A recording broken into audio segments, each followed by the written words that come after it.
I've never told this publicly, because no one would believe that Elvis Presley, hours before he died, stopped a packed show to talk to me, a simple 26-year-old security guard newly hired.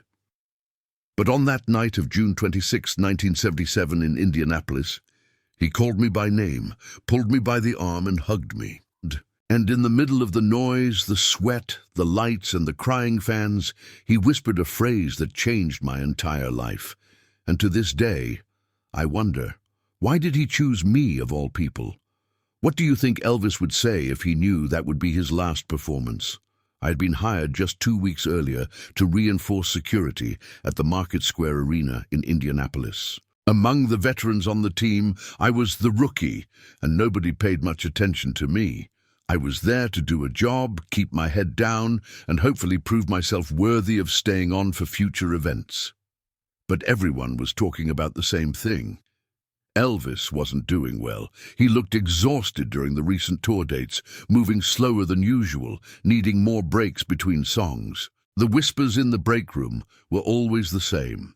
Concerned murmurs about how different he seemed compared to the Elvis of just a few years ago. In the briefing before the show, our supervisor asked for extra caution. His tone was different that day, more serious than usual. He told us Elvis would be arriving through a different access point than normal, something about security concerns and managing the crowds more effectively. But I could tell there was more to it than that. What struck me as particularly unusual was that Elvis's medical team was already on site, setting up in a room adjacent to his dressing area. I'd worked security for other big names before, and while some traveled with personal doctors, having a full medical setup ready hours before showtime wasn't common. It made my stomach tighten with an anxiety I couldn't quite name. I was assigned to the left side of the stage, near the staircase that Elvis would use to come up from the backstage area. It was a prime position for a rookie, and I caught a few jealous glances from other guards who'd been hoping for that spot. I tried not to think about the responsibility weighing on my shoulders. The fans had started gathering hours before the doors even opened.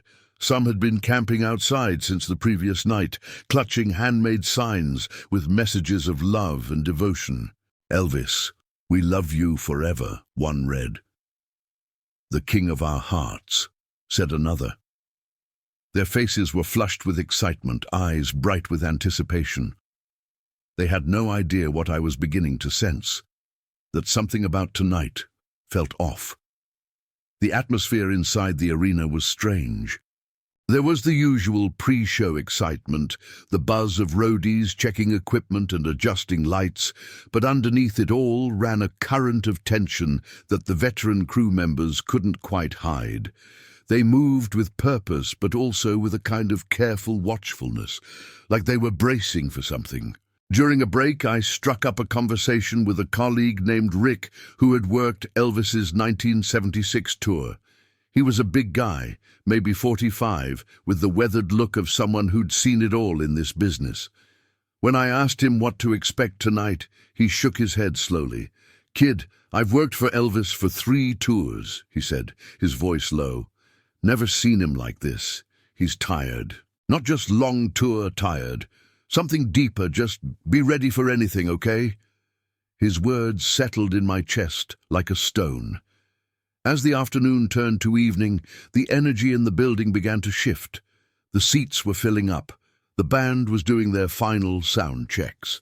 Backstage, staff members were moving with increased urgency, speaking in hushed tones on walkie-talkies. Then I heard it. The distinct sound of car engines, the kind that expensive limousines make, multiple vehicles. The convoy was arriving. My supervisor's voice crackled through my radio. "He's here. All units to positions." I straightened my posture and moved to my designated spot by the stage stairs. My heart was hammering in my chest, and I tried to calm my breathing. This was it. I was about to be in the same room as Elvis Presley, but as I stood there, waiting for him to make his entrance, I felt something I hadn't expected. It wasn't just excitement or nervousness, it was something deeper, almost spiritual. A feeling that this night mattered in ways I couldn't yet understand, that I was standing at the edge of something significant, something that would mark me forever. The backstage door opened, and even though I couldn't see him yet, I could feel the shift in the air. Elvis Presley had entered the building, and somehow, impossibly, I had the strangest thought. He's here for more than just a show tonight. He's here to say goodbye. The convoy pulled up to the backstage entrance slowly, almost ceremonially. 3 black limousines, their windows tinted so dark you couldn't see anything inside. Security immediately formed a perimeter, and I instinctively straightened my posture, trying to look professional despite the adrenaline coursing through my veins. The middle car's door opened, and I saw him.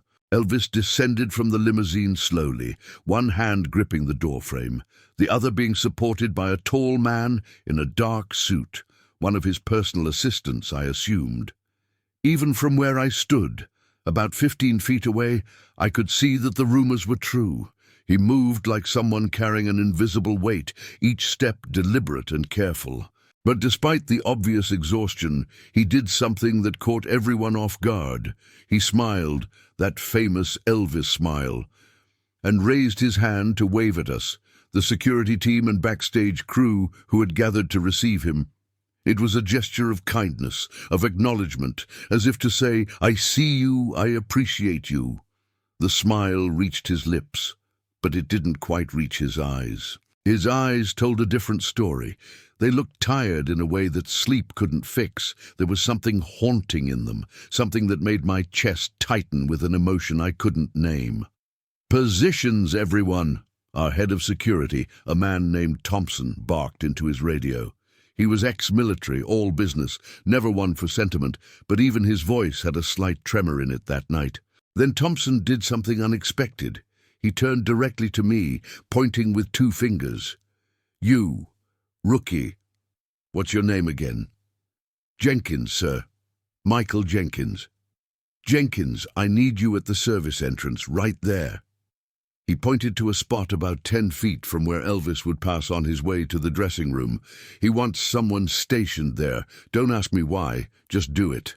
I nodded, confused but obedient, and quickly moved to the position. My mind was racing. Why would Elvis care about a specific guard placement? Why would he even notice? Didn't he have bigger concerns right now? As I took my position, I watched Elvis slowly making his way toward the entrance. His assistant was still supporting his elbow, and a woman I recognized as one of his medical staff walked close behind, carrying a small medical bag. The entourage moved as one unit, protective and cautious. Then, something incredible happened. As Elvis approached the doorway where I stood, he slowed down, not dramatically, but noticeably. His assistant looked confused. Clearly, this wasn't part of the planned route. The flow of people around him had to adjust, creating a momentary pause in the procession. Elvis turned his head and looked directly at me. It wasn't just a glance. It was a full, deliberate look. His eyes scanning my face, my uniform, my posture, as if he were trying to memorize something or recognize someone he'd met before. But we'd never met. I was certain of that. The moment stretched out, probably only 3 or 4 seconds in reality, but it felt like an eternity. I didn't know what to do. Should I look away? Should I speak? My training had never covered what to do when Elvis Presley stares directly into your soul. Finally, my mouth moved almost on its own. "It's an honor, Mr. Presley." My voice came out steadier than I expected, respectful but genuine. I meant every word. This man had been the soundtrack to my teenage years, the voice on the radio that made my mother cry with joy, the face on posters that defined what stardom meant. Elvis's expression softened.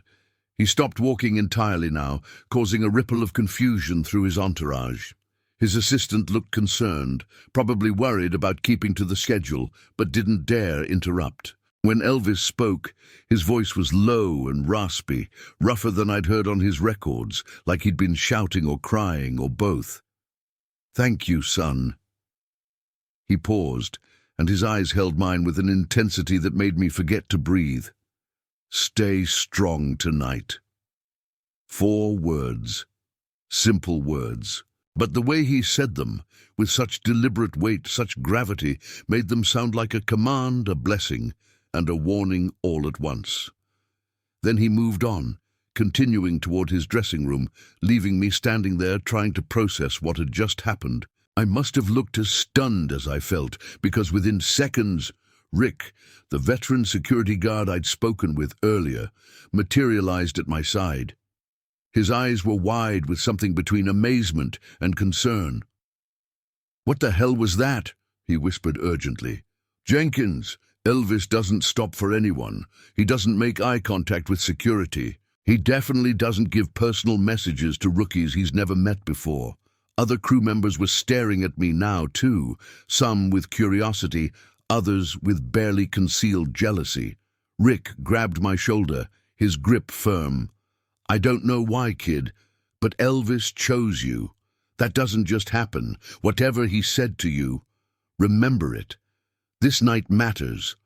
I nodded numbly, still feeling the ghost of Elvis's gaze on my face, still hearing those words echoing in my mind. "Stay strong tonight." But I didn't understand. Stay strong for what? What was coming? I wouldn't have to wait long to find out. When the lights dimmed and the opening music began, the sound that erupted from the audience was unlike anything I'd ever experienced. It wasn't just noise. It was a physical force. 20,000 voices screaming in unison, a wave of pure love and desperation that seemed to shake the very foundations of the arena. Women were crying before Elvis even appeared on stage. Some were holding photographs, others clutching rosaries, all of them reaching toward the empty stage, as if their devotion alone could summon him. Then the spotlight hit, and there he was. Elvis walked out in his white jumpsuit, the one with the elaborate eagle design across the chest, cape flowing behind him. The crowd's screams intensified to an almost unbearable pitch. From my position at the side of the stage, I could see everything. The audience losing their minds, and Elvis absorbing it all with a smile that looked both genuine and exhausted. He launched into his opening number, and his voice was still there. That unmistakable richness, the power that had defined a generation, but I could see what the audience couldn't. Between phrases, he would lean heavily on the piano. During instrumental breaks, he'd grip the microphone stand like it was the only thing keeping him upright. His breathing was labored, visible even from where I stood. The band played flawlessly, but I noticed the drummer and the lead guitarist exchanging worried glances during the third song. They'd seen this before, I realized. They knew something was wrong, but the show had to go on. It always had to go on. Elvis moved across the stage with what seemed like determination, but also with a kind of urgency I couldn't quite understand. It was as if he knew he had limited time, limited energy, and he was pouring every remaining drop of it into these performances. Each song felt weighted with significance, like he was saying goodbye through the only language he'd ever fully trusted: music.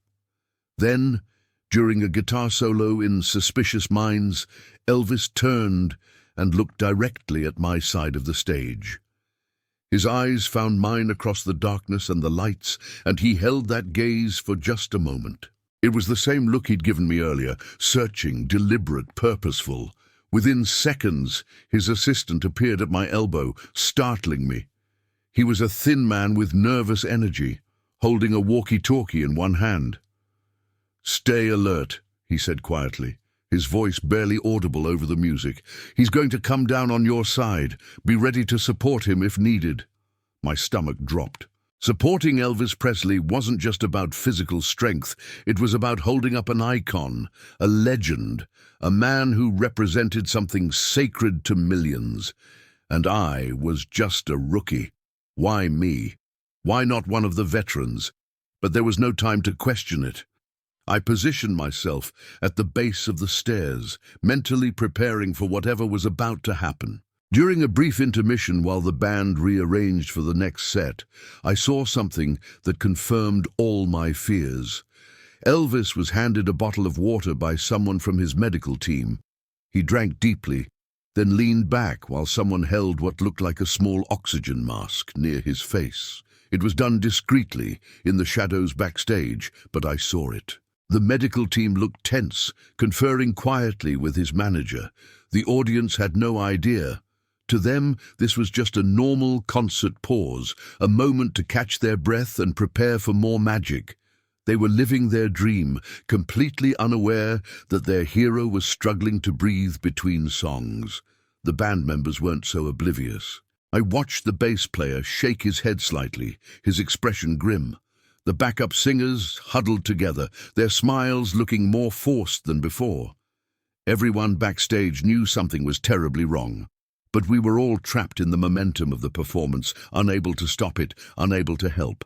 When Elvis returned to the stage, he moved directly to the piano. The opening notes of "Can't Help Falling in Love" began, and the entire arena fell into a reverent hush. This was the song everyone had been waiting for, the one that meant the show was ending, the one that always left them in tears. Elvis sang it with every ounce of emotion left in his body. His voice cracked on certain notes, but somehow that made it more powerful, more real. He wasn't performing anymore. He was confessing. And as he reached the final chorus, I knew with absolute certainty he was about to come down those stairs. He was about to walk straight toward me. This was the moment everything had been building toward. As the final notes of "Can't Help Falling in Love" faded into the air, Elvis held the microphone close to his lips and spoke the words he'd spoken at the end of countless shows before. "God bless you." But this time, something in his voice was different. It wasn't just a routine closing phrase. It sounded like a genuine prayer, a benediction, a final gift from a man who had nothing left to give but his blessing. The audience erupted in applause and tears, their voices blending into one sustained cry of love and gratitude. Some were reaching toward the stage with both hands, as if trying to touch him one last time through sheer force of will. Elvis stood there for a moment, absorbing it all, his cape hanging heavily from his shoulders. Then he turned, slowly, deliberately, and began walking in my direction. My heart stopped. He was coming down the stairs, the ones I'd been stationed beside all night. Each step was careful, measured, his hand gripping the railing for support. The stage lights created a halo effect around him, and for a surreal moment he looked almost otherworldly, like he was descending from somewhere beyond this world. I straightened instinctively, every muscle in my body tense with anticipation and fear. What was I supposed to do? How was I supposed to act? The training manual had never covered this scenario. When Elvis reached the bottom of the stairs, he was less than 3 feet away from me. Up close, I could see the toll the performance had taken. Sweat beading on his forehead, his breathing heavy and labored, his movements slower than they'd been even at the start of the show. But his eyes were completely focused, clear, present. He reached out and placed his hand on my shoulder. The weight of it was shocking, heavy, warm, trembling slightly. It wasn't just a casual touch. It was the hand of a man using another person to steady himself, to anchor himself to reality for just one more moment. He looked directly into my eyes, and the intensity of that gaze made everything else disappear. The screaming crowd, the flashing lights, the chaos of the arena. It all faded into background noise. In that moment, there was only Elvis and me, 2 strangers connected by something I couldn't explain. His expression was strange.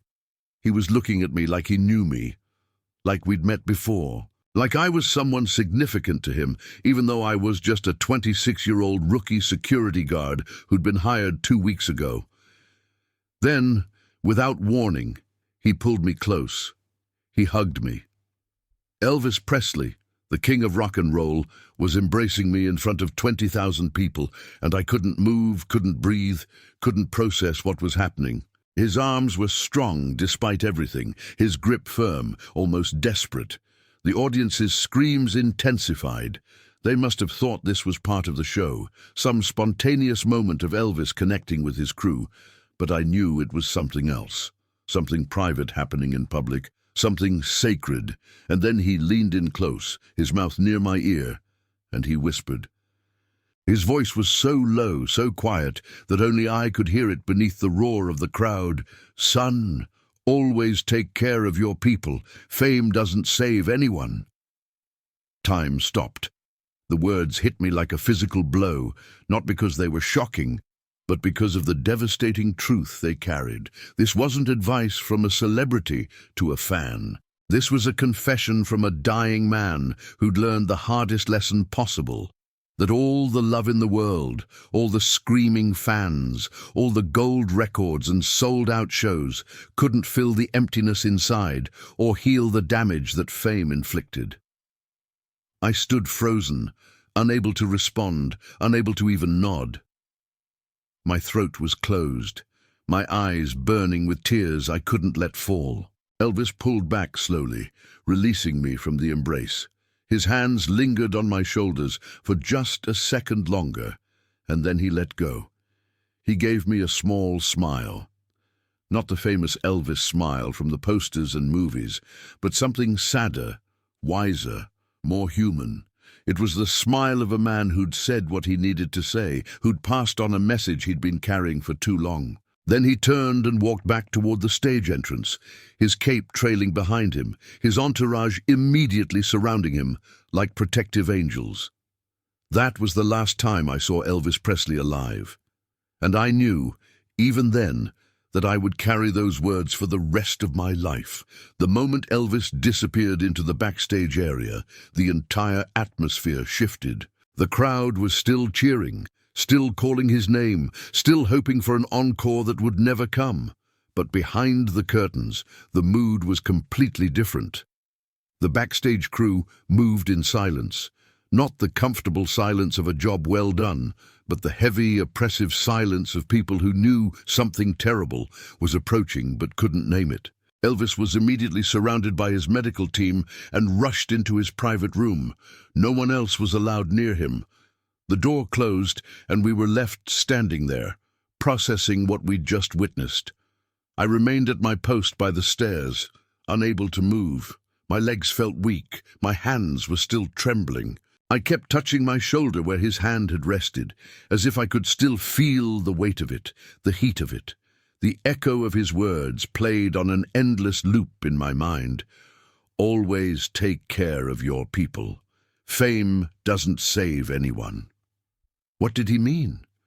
Was he talking about his own people, the ones he'd surrounded himself with? Was he warning me about the industry, about the cost of success? Or was it something simpler, more universal, just one human being telling another to hold tight to what matters before it's too late? I stayed until the arena was empty, until the last fan had been escorted out and the lights had been turned off. I went home that night and couldn't sleep. I kept replaying every moment, the way he'd looked at me, the weight of his embrace, the desperate sincerity in his whispered words. 2 months later, on August 16th, 1977, I was getting ready for work when the news broke on the radio. Elvis Presley, the king of rock and roll, has died at his home in Memphis, Tennessee. He was 42 years old. The coffee cup slipped from my hand and shattered on the kitchen floor. I stood there, frozen, as the announcer continued with details I couldn't fully process. Cardiac arrest, found unresponsive, rushed to the hospital, pronounced dead. But all I could think about was that hug, that whisper, that look in his eyes that said goodbye even though I hadn't understood it at the time. Suddenly, that moment took on a supernatural weight. Had he known, had he felt death approaching and chosen to leave one final message with a stranger who would remember it? Why me? Why not his family, his closest friends, his longtime band members? The question haunted me then, and it haunts me still. Within days, investigators from Elvis's estate contacted the arena. They were interviewing everyone who'd had contact with him during those final weeks. When they got to me, I told them about my assignment, about where I'd been stationed, about the professional aspects of my job that night. But I didn't tell them about the hug. I didn't tell them about the whispered words. Something inside me insisted that those moments were mine to protect.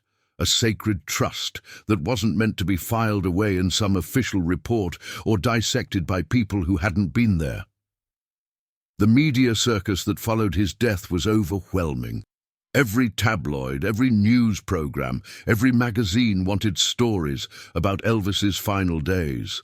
Hotel workers, security guards, anyone who'd been near him was being offered money for interviews, for details, for anything that could feed the public's insatiable hunger for information. I was approached several times. Reporters somehow got my name and phone number. They called offering thousands of dollars for my story, but I refused every single one. I wasn't interested in fame. I wasn't interested in money. The thought of commodifying that sacred moment, of turning Elvis's final message into a tabloid headline, made me physically sick. So I kept silent. For decades, I carried those words like a private gospel, a personal commandment that guided how I lived my life. I focused on my family, on being present for my children in ways that Elvis perhaps couldn't be for his. I turned down promotions that would have taken me away from home. I chose connection over ambition, presence over prestige. Now I'm 70 years old. My children are grown. My wife passed away 3 years ago, and I've been thinking more and more about that night, about why Elvis chose me, about whether his message was meant to stay private or to be shared. I've realized something important. Those words weren't just for a security guard. They were for anyone who's ever felt lost in the pursuit of something that ultimately doesn't matter. They were a warning, a gift, a truth learned too late. So I'm telling this story now, not for attention, not for profit, but because I believe Elvis would have wanted his final message to reach beyond that moment, beyond that arena, beyond me. And I still wonder every single day, why did he choose me? Maybe I'll never know, but I'm grateful he did.